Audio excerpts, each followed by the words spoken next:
Bonjour et bienvenue sur Codable.tv avec François Jolin. Aujourd'hui on va refaire un Decodable, ça faisait longtemps. J'en ai fait pas mal durant le Covid. C'est juste qu'il faut trouver des analyses de données intéressantes, ce qui n'est pas toujours le cas, et là j'en ai trouvé une. On va donc analyser l'élection américaine de 2020 en se posant une question. Combien de votes aurait-il fallu à Donald Trump pour remporter l'élection? Le troisième jour, fatigué de compter, l'homme dit que la machine a calculé soit et la machine fut. Mais le quatrième jour, submergé par les problèmes à résoudre, l'homme dit Click and collect, Bread Friday. Non mais maintenant on va parler anglais. Pour cela, il y a deux jeux de données. Le principal nous est donné par Harvard. C'est un jeu de données qui répertorie tous les résultats des votes par État et par candidat entre 1976 et 2020.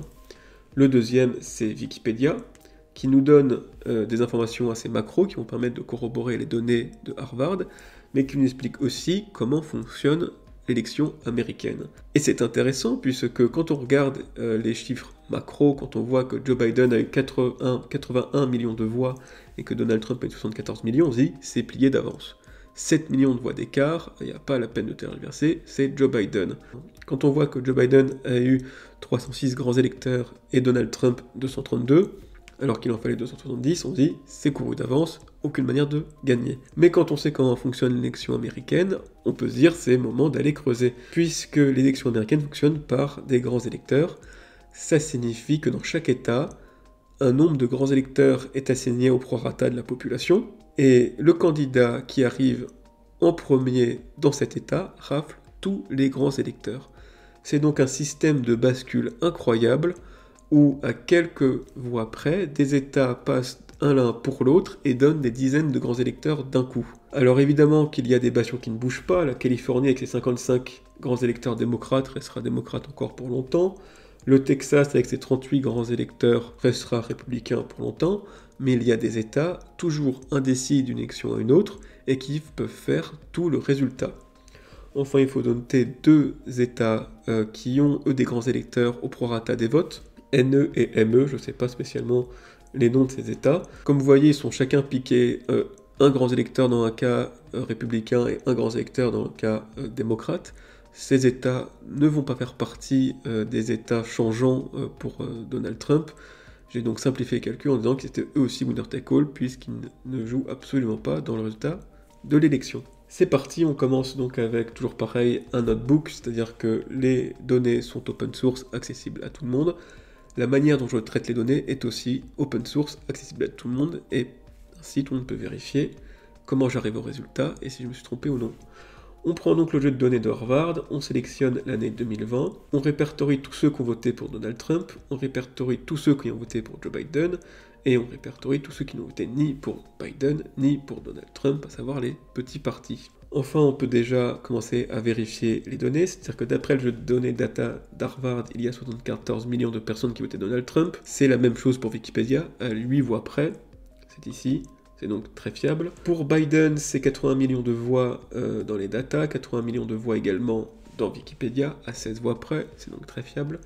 Par contre, on commence à avoir un écart assez significatif dans les jeux de données. Celui d'Harvard, j'ai beau vérifier et revérifier, je trouve 158 millions de voix. Je trouve également 158 millions de voix chez Wikipédia, mais avec 145 000 voix en moins. On peut se dire que ça représente seulement 0,1% des voix, ce qui est peu, mais on va voir que ce nombre de voix est assez conséquent pour faire changer l'élection, et je n'arrive pas à savoir d'où ça vient. Sachant que ça ne vient pas de Donald Trump ni Joe Biden, comme on a vu plus haut, donc ça vient d'une différence dans les micro-partis américains. Enfin, on a chaque grand électeur par État, ici, ce qui me permet de calculer le nombre de grands électeurs gagnés pour chaque candidat. 232 pour Donald Trump, c'est comme sur Wikipédia. 306 pour Joe Biden, c'est comme sur Wikipédia. Enfin, pour les puristes, il y a ici la modélisation du problème mathématique, c'est un problème d'optimisation.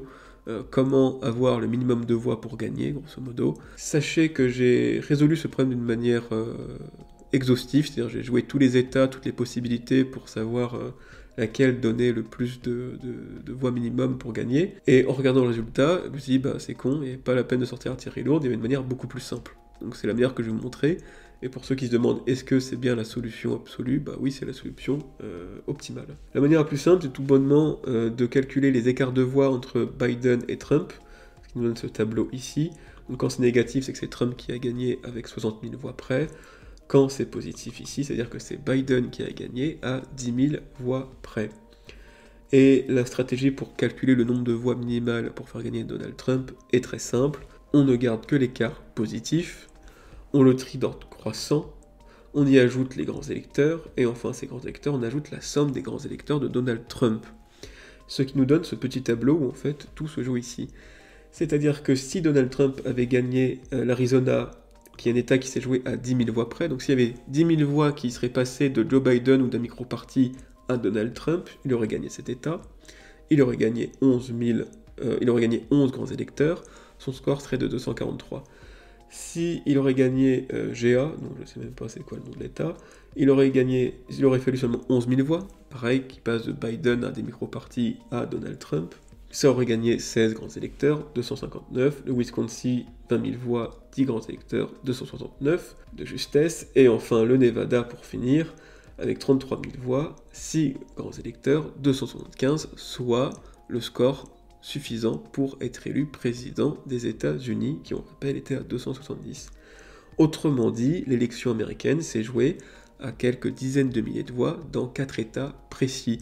Si ces milliers de voix seraient allés vers Donald Trump le jour J, Donald Trump aurait gagné ces États et aurait gagné l'élection américaine, peu importe que Joe Biden ait des millions de voix d'avance. C'est comme ça que ça se passe aux États-Unis. Donc c'est la même chose, mais dit d'une manière différente. Les 10 000 voix de l'Arizona représentent 0,31% des voix totales de cet État, 0,24% pour GA, 0,63% pour le Wisconsin, et 2,4% des voix pour le Nevada qu'il aurait fallu changer pour que Donald Trump gagne. Ce qui fait un total à l'échelle nationale de 76 000 voix. Donc le résultat de l'élection américaine de 2020, l'élection s'est jouée à 0,5% de voix près dans des États spécifiques où il suffisait juste d'avoir 77 000 voix pour Donald Trump en plus afin qu'il soit élu. On peut donc légitimement dire que le système américain est assez chaotique, même d'un point de vue mathématique, puisque une infime petite variation sur ces données d'entrée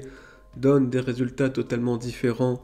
On pourrait également se rappeler la citation de Staline, ce qui compte ce n'est pas le vote, c'est comment on compte les votes, et notamment sur qu'est-ce qui se passe quand on censure un média comme Twitter vis-à-vis d'un contenu d'un disque dur, est-ce que ça peut jouer à 0,5% des votes et ainsi faire flancher une élection? Peut-être.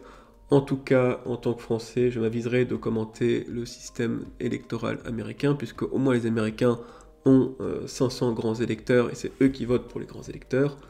Nous, en France, on a une quinzaine de grands électeurs seulement, et c'est eux qui nous disent pour qui voter. Voilà, j'espère que ça vous a plu. N'hésitez pas à mettre vos commentaires en dessous pour ce que vous pensez de cette vidéo, et si vous voulez que je fasse le même travail pour les autres élections américaines. À bientôt.